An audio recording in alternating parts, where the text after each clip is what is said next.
You're listening to Diggin' In, brought to you by Concept AgriTek. Visit us on the web at conceptagritech.com. Well, welcome back, everyone. Today we're joined by Rick and Liz Haney, who have spent their careers fighting to protect not only the soil microbiome, but the farmer's bottom line. And in doing so, both are no strangers to paving new roads in soil science. As the second episode of the Soil Health Series, Rick and Liz follow our discussion with Dr. James White of Rutgers University and his research around plants and their ability to farm the microbes that they need to flourish. Rick, Liz, thanks for joining us here today. You bet. Thanks for having us. Yeah, absolutely. Well, today we're talking discovery and maintenance and what it takes to maintain a healthy soil microbiome. And that starts with knowing what's happening in your soil. So, Rick, Liz, again, thanks for joining us. Want to give you both just a couple of minutes here as we get started to tell us a little bit about your backgrounds and what brought you to where you are today. All righty. So I grew up in Iowa and then Western Oklahoma and was attracted to farming ever since I was little. And so, it was kind of the direction I went. But, and I graduated high school, went to college, drunk and stoned for a year and a half, dropped out, went back 10 years later, got my undergraduate degree. And then my uncle in Austin was like, well, why don't you do something in, soil? You can't farm. You don't have any money. So, go to grad school. And so I ended up at Texas A&M and soil was the focus. And that's where everything had started. I had been on farms, working on farms most of my young life. And, I really, it was difficult for me to watch those farmers struggle like they did. And so that stuck inside me in a real inherent desire to help in some way, shape, or form.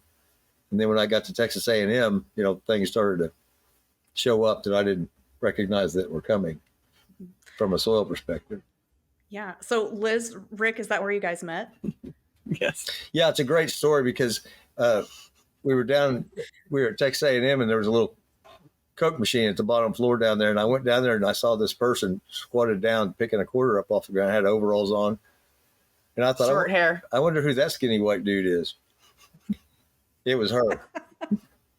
And so later, her major professor called me in his office and said that she had a big redneck boyfriend that beat my ass and I was to leave her alone, which he knew that would just encourage me. So that's how it all started. You remember? Well, and look at where you are today. Yeah, here we are. Oh, that's a great story. It's a true story. Yeah. All right. So Liz, catch us up. So I guess maybe, this boyfriend didn't kill Rick. So you're both here today and things are going well. Liz, catch us up to where you're at today. So I actually grew up in West Texas, out in the desert in a city surrounded by oil fields. So I wasn't really exposed to agriculture. My path forward towards soils really started with beer and bartending. So I was a bartender and one of my regulars had a soils lab and gave me a job there. And so I started working in the soils lab and then went back to school and got my master's in soils where I looked like a skinny white dude and met Rick. Very good. And it must have worked out well because you guys are both PhDs today. Is that right? Yes. Yeah, the funny part is that same professor who had said that, we got married at his house. Yeah. I mean, he said that was the last thing he wanted to see done before he retired, was her and I getting married.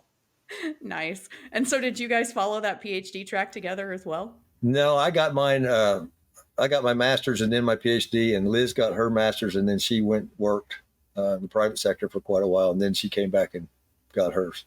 Yeah, she did that while raising two children and, Awesome. and commuting, and Awesome. I mean, it was quite the struggle. Yeah. I mean, she's a resilient, skinny white dude, right? Yep. I like that. Resilient skinny white dude. I'd like you to meet my wife, resilient skinny white dude. So Rick, tell us about the Haney test. So that is your namesake, and why is that something that farmers should be thinking about? Why should they be thinking about implementing that into their soil health plans, and what does that look like?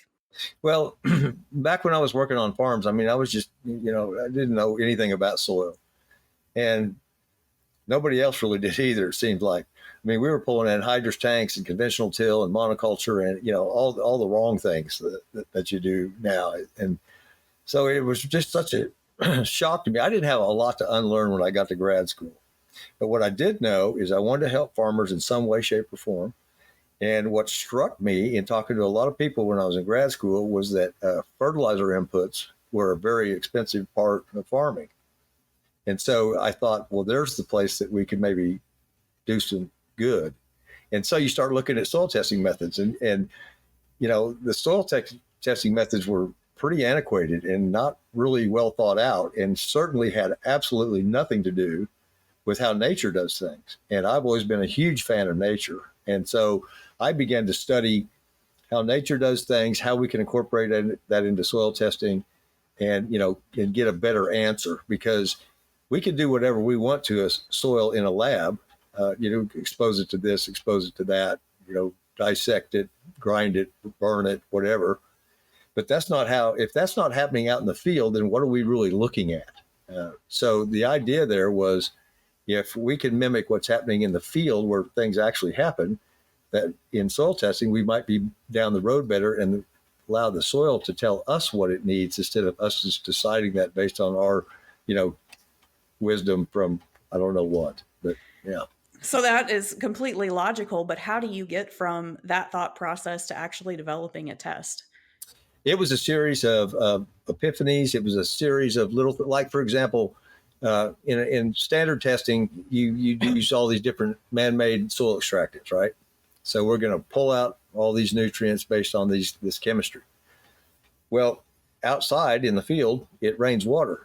And so why is water not the extractant of choice? And when you have a growing plant in the ground, then you also have these root exudates, the plants leaking carbon compounds out to help the system function properly. And so I built an extractant based on that. So again, mimicking nature, I mean, it was just a series of things. Like I'll never forget the guy told me you can't use it, you have to use these extractants. And I said, it doesn't rain these extractants, it rains water.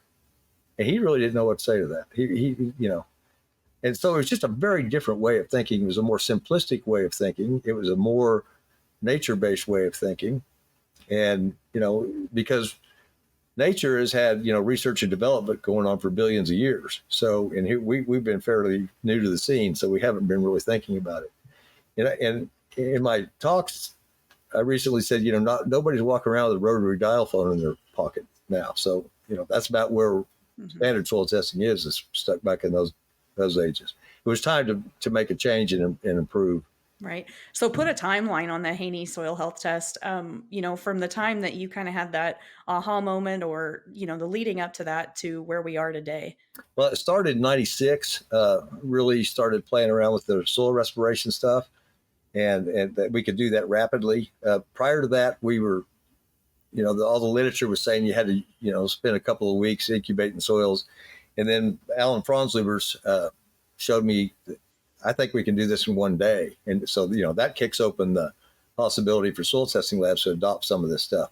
And I had all those methods involved in my mind, in that these have to be readily adopted by commercial soil testing labs or we won't get anywhere. Just having it in an academic setting doesn't impact anything.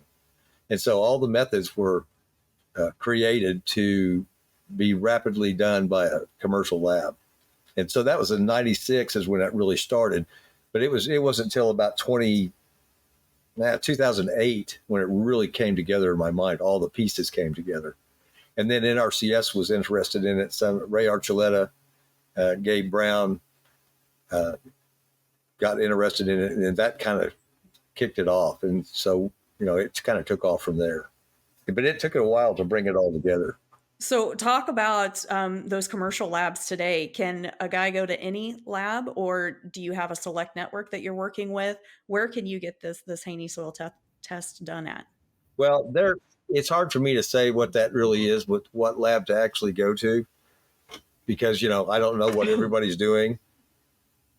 But there's a guy up in Nebraska named Lance Gunderson that has this lab, and he has been, so from the very beginning, he was the first one to adopt it. And he had, all through my career, he maintained in touch with me. We talked about all this stuff for hours and hours and hours. He really gets it, and he does the best job of anybody I know of mimicking what I created. Mm-hmm. So let's talk a little bit more about what you created. What do you actually learn from the Haney soil health test? Well, several things, and I have a lot of data that's been acquired where we show the standard test versus the Haney test, and that's what a lot of people are interested in. The standard test doesn't tell you anything about the life in the soil. I mean, zero, nothing. Organic matter is not life. Organic matter is a thing. It's a great test. There's nothing wrong with doing organic matter. But what is that organic matter doing? Is it cycling nutrients? Is it alive? Is it, how much of it's moving? How much of it is giving you fertilizer that you're not accounting for naturally? That's the big money savings thing. So when we started looking, for example, organic nitrogen, that's never been included in a nitrogen test before ever. So anything that we find in the organic nitrogen pool that was never measured before is money in the farmer's pocket. I mean, just right off the bat. And so it gives you an idea that if your soil's alive or not, and how alive it is, and what benefits that it can give you, that you could cut some of your inputs back and do a better job of managing the soil and bringing it forward. It takes years to move organic matter, that number. But when we can see very fast movement, relatively speaking, with the Haney soil health test, because it gives you respiration, it gives you organic nitrogen, organic phosphorus, it gives you ratios. It just looks at a much more dynamic system, which is what soil actually is. Right. And so that was my next question. So can you have low organic matter and still have decent biological activity in your soil? You can. And that's one of the very interesting things about it is we for example, you can have two soils that have the exact same organic matter. Let's say it's low. Let's say it's like 1% or 2%. But one of them will have a respiration of maybe 70 part per million, and the other one's like 12. Well, what's that difference? Well, that difference has to do with nutrient cycling. It has to do with the quality of carbon it sees, the amount of organic nitrogen that can be used as free fertilizer. So organic matter is just a measure. It's not a dynamic measurement. It's just a measurement of here's this organic matter. The burning question is, what is it doing? Is it active? Is it working for you, or is it working against you? Or what can you do from a management perspective to influence that? And these are questions that were never asked before because we didn't have the testing to, tell us this stuff. So if the biological test tells you what's happening in your soil, how good is it? How long is it good for? I mean, this is probably not something you pull in the fall and react to in the spring, right? Well, some of the folks that are up north pull fall samples for spring recommendations because once the soil freezes, nothing happens. Okay. And it's same in a drought. Once the water goes away, everything stops. And so, but you can pull that test about any time you want to because it's still going to give you an idea. Because once the sample gets to the lab, we dry it down, grind it, and then rev it back up and let it tell us what it's seeing. And so the only thing we've ever really seen that doesn't work well is if the soils are frozen when they take the samples. That tends to disrupt everything pretty badly. But short of that, about any time, because a lot of folks want to know, what's our soil health calculation? What's going on here? Others want to know what our nutrients are. Some want both. I mean, you get all that from the test. It really depends on what your goals are for when you're going to take the test. So if you want to test for soil health and track that year after year, then you're going to want to take it at the same time every year. If you're doing it for fertility recommendations, you want to do it prior to, purchasing your fertilizer. That's actually what I was going to ask next. So when you pull this test, you get the results back. What kind of a management plan can you structure around that? Obviously it's based on what your goals are, but knowing what the biology in your soil, what does that help you to do as far as your fertility program? Yeah. So you'll get recommendations on macronutrients and micronutrients. Sometimes we can derive some recommendations from that, but you definitely can get your nitrogen, phosphorus, and potassium recommendations. You also get a carbon and nitrogen ratio, which can help guide your cover crop decisions. So if you have a really low carbon to nitrogen ratio, you might need to add more carbon to your cover crop mix, and vice versa. You might need to add more nitrogen if you have low organic nitrogen in the soil. We can help determine if there might be a problem even with irrigation water. I've seen that a lot lately when some of the numbers aren't making sense. If somebody's magnesium is really high, we can tell they probably have compacted soils and need to adjust some things there. That can also go towards, what you put in your cover crop blend, how you're treating the soil. So you can derive a lot of management information from it, and it all increases the farmer's return on investment. Well, not only that, it's an educational experience because we have another calculation called MAC, which is microbial active carbon. And that's basically a measure of how much your microbes like the carbon in your soil. And so if that's low, then you really want to do the cover crop thing. And we also look at pH and calcium, iron, aluminum ratio because that's a driver of pH. And these are things that are just more in sync with how nature does it instead of, just getting it in the lab and doing what you want to. Mm-hmm. And so you're actually providing recommendations when they get the Haney soil health test back. Is that correct? Yes. Yeah, the lab, if they put in what crop they want to grow and their yield goals, they can put in 2 different crops, 2 different yield goals, and get a recommendation back. They're not providing, they give a cover crop recommendation that's a little bit, but gives you a percentage of grasses to legumes. But as far as like a detailed management plan, that's usually where like I come in or Soil Region comes in. So. Right.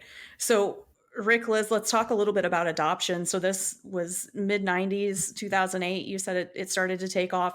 Where is adoption today? Are you seeing more farmers turn an ear to this and implement this into their management strategies? Yeah. Back 2008, 2010, we were running around the country talking, and it's like Dave Brandt, Gabe Brown, Ray Archuleta, Jay Fuhrer, it's a bunch of us, and we were like, "Are we just being stupid? Is this just dumb? Or is this even going to matter?" And we look back at that now, and they're shocked at how rapidly things have started to change and how much adoption that there is to all this, and very pleased that that's moving in that direction. Mm-hmm. What do you think the drivers of that were? That was mostly communication between farmers. I mean, that's what we were after. We were after grassroots involvement because that's a more solid foundation. I mean, I got some awards for the Haney soil health test from USDA, which, that's great. And that was fun. But did it really matter? No, it was the farmer to farmer communication that really kicked it off. So over 12 years, we were showing a $20 per acre savings on average for nitrogen. And so if you think about that for a minute, $20 an acre doesn't sound like much. But when you got 1,000 acres, that's $20,000 in your pocket you didn't have, that you didn't need to put on. I mean, so these are the impacts that we're looking for. And that was mostly the farmers talking to each other. Yeah. And wow, look at the savings today. I mean, if that was $20 5 years ago, look at what nitrogen's doing today. That's double that now. Yeah, that's double that now. Not only are farmers using it, but there's a lot of different companies that might have biological products or are doing different management strategies on land, and they're able to monitor and track soil health and the effects of either a product or a different management technique on that. So it's becoming not just farmer to farmer, but it's becoming even more encompassing of the whole entire ag industry, I think. Yeah, absolutely. So this podcast is for Concept AgriTek, biological company based out of the Boot Heel of Missouri. And that's absolutely what they're doing with the biological testing as well. How do you know where you're going if you don't know where you start? That's right. And the Haney test isn't the only test out there. There's PLFA and there's genetic sequencing, and there's other stuff, but they all fit a unique deal. And so I have a big data set I'm developing with Lance that is showing PLFA and Haney run on the same sample. And we get very interesting insight into what those two tests offer and how that differs, and what to look for. And then the DNA sequencing is going to be the future also. So there's going to be a lot more information that we're going to have to discern and make available to farmers that's easily understandable to help us. The goal here is to let the soil talk to us and make decisions based on that. Isn't it incredible how far we've come in 5 years? I mean, I know you guys have spent your career working on this. So when I say 5 years, I don't mean that, is anything derogatory to what you've spent your life's work doing, but just the adoption and the attention that soil health has gotten in the last 5 years. I mean, it's incredible. Well, but it's the future. I mean, come on, if the public is starting to demand better quality food, right? Now we're waking up to, hey, well, maybe this isn't the best. How can we do this better? And that set of soil tests just fits right in with that. It's like, are we going to keep doing the standard test, or are we going to do highly processed food, or are we going to start to look where the good stuff is? And that's kind of what the soil testing is trying to move towards. Yeah, a decade ago, precision agriculture was the big thing, and today, you just can't farm without it. And so, in the future, I see what we're learning from soil health just being standard practice. Yep. The Haney test should probably fit right into what you're doing every soil test you pull. Yeah, and that was kind of my hope that it would be just kind of the standard. I mean, it's not the end all. There'll be somebody come along smarter than me and might come up with something better, and maybe they already have. But this need to kick the door open. Something need to kick the door open and say, hey, look over here. Yeah. Well, Liz, before we wrap up here this morning, let's talk a little bit more about soil regen and what you're doing with that group to help farmers maximize their bottom line. Yeah. So we're a farmer focused company. We do everything from large educational events to boots on the ground consulting. What we found is a lot of people will go to a conference or something, and then they leave all excited to start implementing new practices or monitoring soil health, and then they go home and they don't know what to do. So we want to try and build that community and support network around farmers and their community so they can talk to each other, they can talk to us, they can talk to our group of people that we consult with. We can connect them with different companies that can help them with products that might help them kickstart their biology. Just really creating that community and connection for everybody to move down the path of regenerative agriculture. Mm-hmm. And I think that's one of the key components, and it's so important for people to understand. I've been to a few conferences, and you guys are great about talking about this. There's no cookie cutter prescription to help you get started and make you successful in this. It's trial and error. It's understanding, it's reading, it's building your knowledge base. Talk a little bit more about how you help guys get started in this. Yeah, I think that's a really good point too, because I've had people say, well, can you make a video series or write a manual on the first step through step 10 of getting started? And it's like, you can't do that. Every farming operation is completely different. So like if we're working with a farmer in Hawaii that's going to be doing vegetable production on a depleted land that has had a ton of anhydrous ammonia on it, to people in, North Carolina that get all the rain they need and more. So their context and stuff is different versus somebody in Oklahoma that's in completely dry land operation. So really it's meeting people where they're at, taking in their information, letting them talk about their operation and what their goals are, and then developing, some sort of program around that. And the nice thing is that not any one of us has all the answers, but we always can find someone that has been in a similar situation or might know the answer to that. And that's where that whole network and community comes in. And we've worked really hard to develop that throughout the years. Absolutely. And like everything in agriculture, it's a lasting relationship. It's not a one and done. Yeah, for sure. So as we look at wrapping up here this morning, is there anything that I've missed that you want to make sure that listeners take away from this morning? I just think if anybody's interested in getting started down the path and needs help, they can look us up. We're online. We have a website. You can call Region Ag Lab as well and talk to them about soil testing. That's who we use all the time. And just reach out to the network. and try and, go to some events, join a webinar, listen into podcasts like this, and start your journey on learning where to go and what to do. And once you start reaching out to the network and trying to get in there and learn some stuff, you'll be part of the community and part of the family. So Yeah. And you guys have some pretty cool events coming up here yet in 2022 and then into 23 as well, correct? yes, we are planning our big soil health event. We're having that December 5th and 6th in Cedar Falls, Iowa. And registration is open for that. Rick's going to be speaking, as well as Lance Gunderson. We have a bunch of farmers that are going to be speaking as well. It's a good community event, and we're wrapping the whole thing up from soil health practices all the way to human health. So it's going to be awesome. We also have a farm to brew challenge. So we're providing regenerative barley for craft breweries to join a contest and brew a regenerative beer. So that's always a big draw. And then as we go into next year, we had some tentative events planned in Missouri and Nebraska and North Carolina as well right now. Because one of the big things going forward is going to be dirt to alcohol. Yeah. we think that's going to be a winner.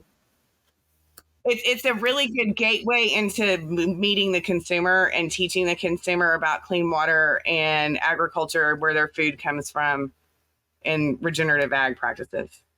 Back in the old days when we used to go to give these talks all over the country and stuff, I will guarantee you, after you got done for the day and everybody went back to the hotel and broke out the alcohol, that's when things started to happen. That's when we started to talk. I mean, that's when we got food. That's right. That's when the education exchange or the knowledge exchange happens, right? Yeah, and very animated. It's like, you're an idiot. Yeah, it was super fun. I mean, honest to God, we really made some headway. Just splash a little alcohol into that deal, and by God, things move nicely. Well, it seems like those should be recorded, because how much of that knowledge do you actually retain the next day? Oh, I retain it. She doesn't. No. She doesn't. Okay. Yeah. Well, that sounds good. All right. Well, Liz, Rick, thank you so much for joining us here today. We really appreciate it. Yeah. Thanks for listening.